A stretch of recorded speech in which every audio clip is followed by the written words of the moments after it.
Thank you, Andy. And it's really a pleasure to be moderating these four talks, hopefully, because I know and work with all of the speakers, and I work very closely with our first speaker, genuinely one of my favorite people, like, on the planet, Kara Grieger.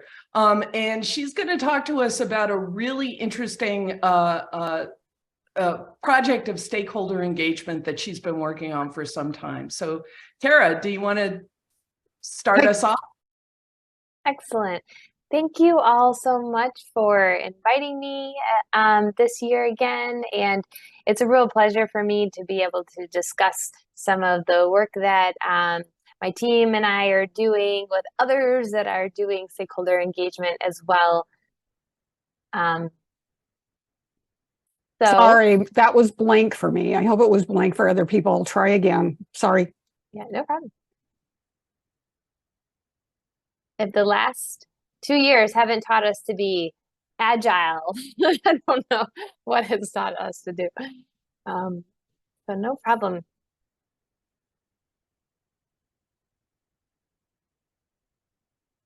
Okay, I'm assuming everybody's seeing blank again. Yeah, I have a whole slide deck with of images on that previously. I don't know how many slides you have. I just have 2 slides, and but they compiled everything, and if you want, I'm also happy to share my screen, whatever is easiest for you all.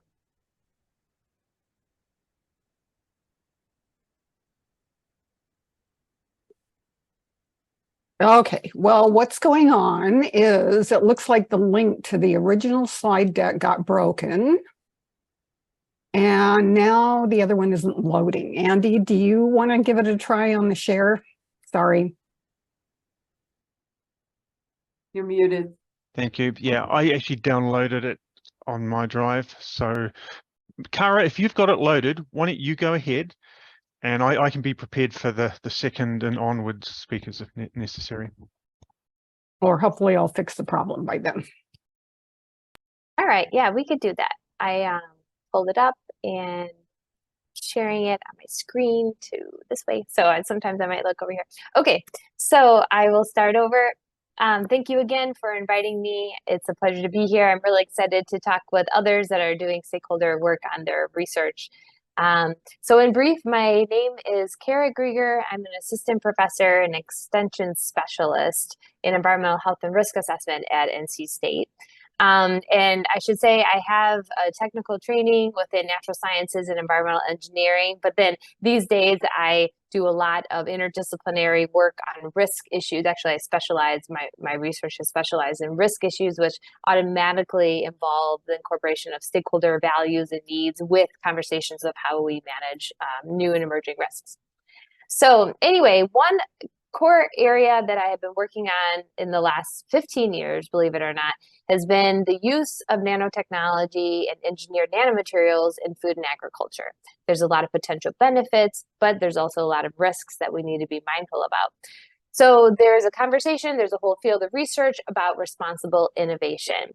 And to responsibly innovate, there are core pillars, one of which includes the need to incorporate diverse perspectives within innovation and research, particularly within early innovation and research stages, to really be able to, innovate in the most responsible way. I'm happy to discuss more of that if you all would like.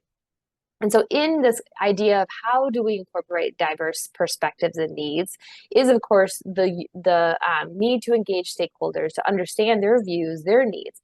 And so what our team did in the middle of the pandemic in 2020 is that we actually developed and conducted an online stakeholder engagement study where we use an engagement platform to understand stakeholder views about nanotechnology and food and agriculture. This was actually really nice in many different ways, and I'll talk through some of the advantages in the next slide. But in brief, we took an online stakeholder engagement type module that was available. We then customized it to meet our study's needs, one of which, or some of the aspects in the platform included giving information about what is nanotechnology, how is it used in food and agriculture. And then we asked stakeholders about their views about particular case studies. We also used some of the features like surveys. We had open discussion formats. So it was really an online tool to get stakeholders engaged, to have them discuss, to get use surveys to understand their views. So this was part of what we were doing in a USDA NIFA grant that I led. So we published a few papers on not only the results of the stakeholder engagement, but also how we did this, in case others would like to see some of the tools and practices that we developed for our online stakeholder engagement platform study. Now, I will say in retrospect, now looking, what are some advantages of this? Well, obviously it was honestly a pretty simple, cost-effective platform to engage different stakeholders. We didn't have to pay for travel. We didn't have to try to figure out all the logistics behind getting stakeholders in person. Also, this platform was kind of like a one-stop shop that allowed for, you could use a mixture of questionnaires, surveys, group discussions, chat features. And so that was really nice. It's like one-stop shop. You could do all these things to engage stakeholders. And at the same time, a very accessible in terms of obtaining a rich data set from that. The another platform or feature was that the users, it was very convenient for them. They could log on, engage when they were ready or when they wanted to. We also allowed for an anonymous option, so there would be hopefully we removed any gender or title, aspects that could lead to biases, or it would change the group dynamics, so everyone was kind of anonymous using a neutral name. And we also had a participant tracking, so we could see how far along each participant was. So that was really nice, and some data analysis features. Okay, so those are all the pros of our online platform to engage stakeholders. Then also at the same time, of course, there's some disadvantages, like because it was online and people did it asynchronously, there was really a lack of a live or dynamic interactions, right? So you didn't have that in the room co-creation of knowledge or type of interaction like maybe you would in person. Sometimes some participants really required having very clear and specific instructions because they're kind of doing this on their own. We set it up, right? But they're doing it on their own. And then, of course, an obvious, I think somebody should mute their phone maybe. Thanks. So another disadvantage was that, of course, this relied to participate in the study, you would have to have internet access. And so, maybe that is not all inclusive in some ways. So those were some highlights of how we use a new online tool to engage stakeholders in some of our work. And I tried to show you kind of the general approach, some pros and cons. And then I had some papers if you're interested in seeing how the sausage was made, and I can send those to you later. So that's all, and I'm happy to answer any questions. Perfect. Thanks, Kara. Any questions? I know I have a couple. So let me start, Kara. So my experience in teaching, I meet with mixed success with these online discussion forums and chats. They tend to be sort of one-sided, and the conversation never really takes off. But it sounds like this platform, people were actually exchanging ideas and information. Do you have any any advice about how to maintain a robust discussion in those kinds of spaces? Yeah, great question. A few things. Number one, the pool of stakeholders that we invited to participate in the study, they were all stakeholders that were already interested in new technologies in food and ag, right? So they were probably already kind of interested in some of this space in general. The second is that we provide an honorarium, a financial honorarium, and to get the honorarium, they had to complete, it was very clear, they had to complete all these exercises, you know. They could do more, but these were the minimum requirements to receive your honorarium. Yeah. At the same time, not everybody finished, you know, not everybody got their honorarium.